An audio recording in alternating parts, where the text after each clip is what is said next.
Ein neues Jahr hat begonnen und da ist ja ganz üblich, dass wir uns Ziele setzen, beziehungsweise neue Perspektiven und neue Vorhaben aufschreiben. Heute möchte ich dir aber keine Ziele mitgeben, sondern ich möchte etwas ganz anderes. Ich möchte dir 5 Botschaften für das neue Jahr empfehlen und hier berichten und dich dazu animieren, anstelle Ziele eine andere Haltung zu kultivieren und eine andere Einstellung zu den Sachen, zum Umfeld und zu dir selbst und erkunden, was sich dadurch verändert.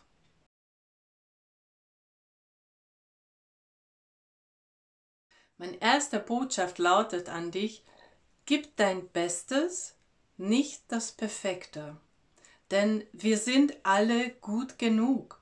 Und gerade auf dem Weg der Heilung aus Traumafolgen sind wir oft auch uns gegenüber mit ganz hohen Erwartungen unterwegs. Und wir setzen uns auch selbst unter Druck.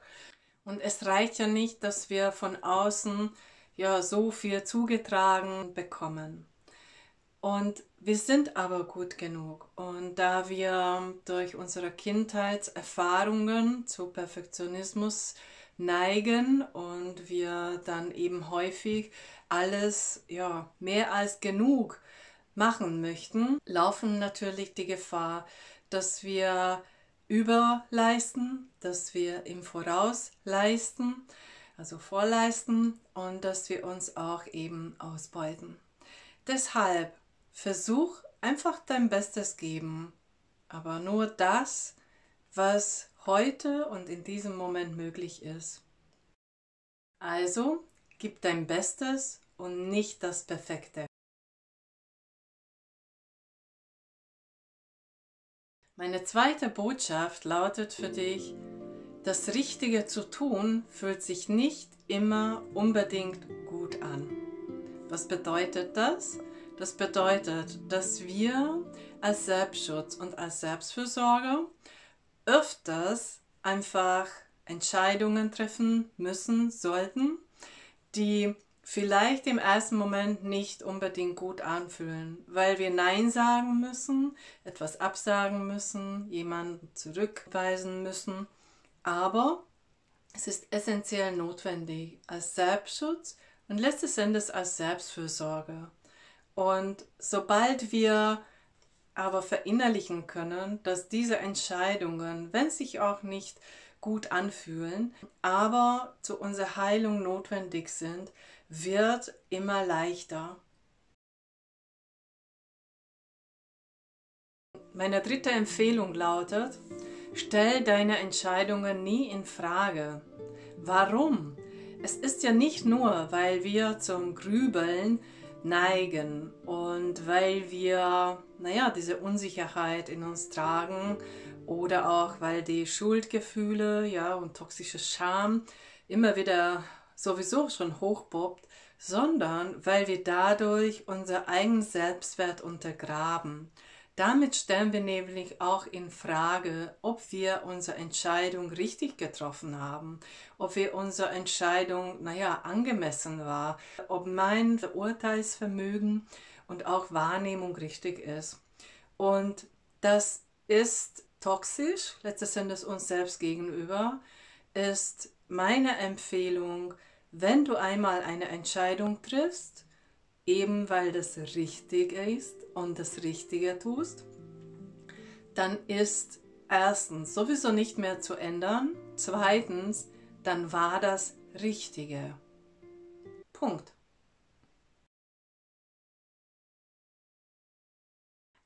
Meine vierte Empfehlung lautet: Wenn du eine Schlange in der Küche hast, lade sie nicht zum Essen ein, sondern schlag den Kopf ab.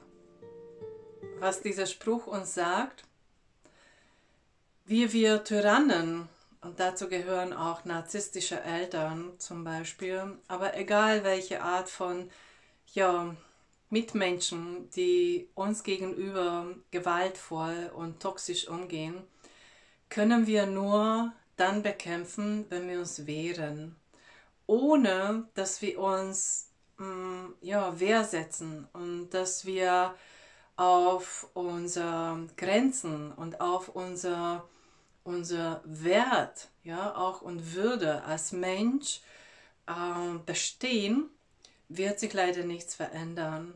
Das heißt aber auch, dass wenn ich in meinem Umfeld Menschen und ob das die Eltern, Bezugspersonen oder auch Kollegen, ja, das kann auch Kollegen sein, aber ein Umfeld habe, welches mir nicht gut tut und ich weiß, dass ich dort immer wieder Verletzungen einsammle, dann bin ich dazu angehalten, das Umfeld auszuwechseln.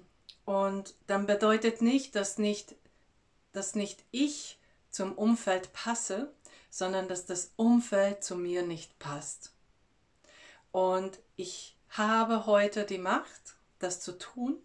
Deshalb empfehle ich dir, die Schlange nicht zum Essen einladen und dann auch noch dort beherbergen, sondern tatsächlich an dem Umfeld was zu ändern.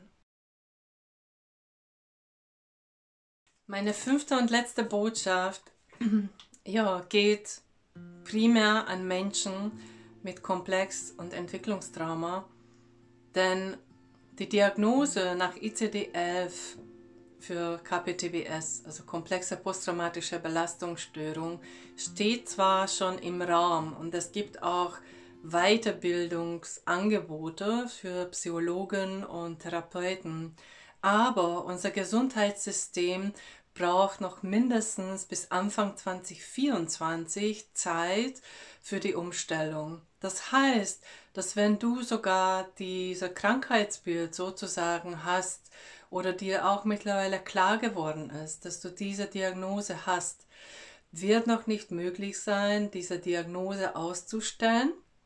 Und es wird auch nicht möglich sein, dass du das auf Papier sozusagen klar kodiert als Diagnose bekommst. Das hat natürlich Folgen. Das hat zur Folge, dass auch unser Gesundheitssystem noch keine ganzheitliche Traumatherapie-Methode verschreiben kann oder anordnen, geschweige denn anbieten kann, weil, wobei wir ja schon Weiterbildungsangebote haben und es gibt einige wirklich Koryphäen und Experten auf diesem Gebiet, es sind aber leider noch viel zu wenig Kollegen, Kolleginnen und entsprechend kann diese Versorgung nicht in der Masse und in der Breite stattfinden, was aber notwendig wäre. Und das heißt wiederum, dass wir natürlich noch länger ein Durchhaltevermögen und noch mehr Ausdauer brauchen, wobei ich schon sagen muss, ein riesen Vorsprung oder ein riesen Vorteil, ja, dass es anerkannt wurde, dass Trauma auch durch interpersonelle, also zwischenmenschliche Einwirkung nachhaltig solche Schäden verursachen kann, das ist anerkannt. Das ist offiziell erstmalig in dieser ICD-Kodierung sozusagen hinterlegt und das ist natürlich eine Riesenerrungenschaft. Also so gesehen ist das doch nicht so schlimm und eins musst du dir merken, du bist stärker als du denkst. Du bist deutlich stärker, als du denkst. Und was macht ja schon diese eine Jahr noch aus? Das schaffen wir. Weil du bist nicht allein, wir sind nicht allein. Es sind so viele unter uns und Gleichgesinnten können einander beistehen leisten, verstehen leisten und damit wir verstanden sind und nachvollzogen werden kann, wie es uns ergeht. Somit heißt es, dass wir auch 2023 wunderbar schaffen werden und wir sind füreinander da und halte durch. Ich hoffe, dass die 5 Empfehlungen von mir lohnenswert sind, auszuprobieren und als Haltung, als innere Haltung letztes Endes antrainieren, weil wir deutlich einfacher mit Richtungen, mit einer gewissen Orientierung umgehen können als Traumatisierte, anstelle von knallharten Zahlen und Ziele. Ja, in diesem Sinne wünsche ich dir gutes Gelingen. Ich bin ganz gespannt auf eure Fragen und auf eure Erfahrungen und Anmerkungen zu den einzelnen Empfehlungen. Und bis bald, Gabriela.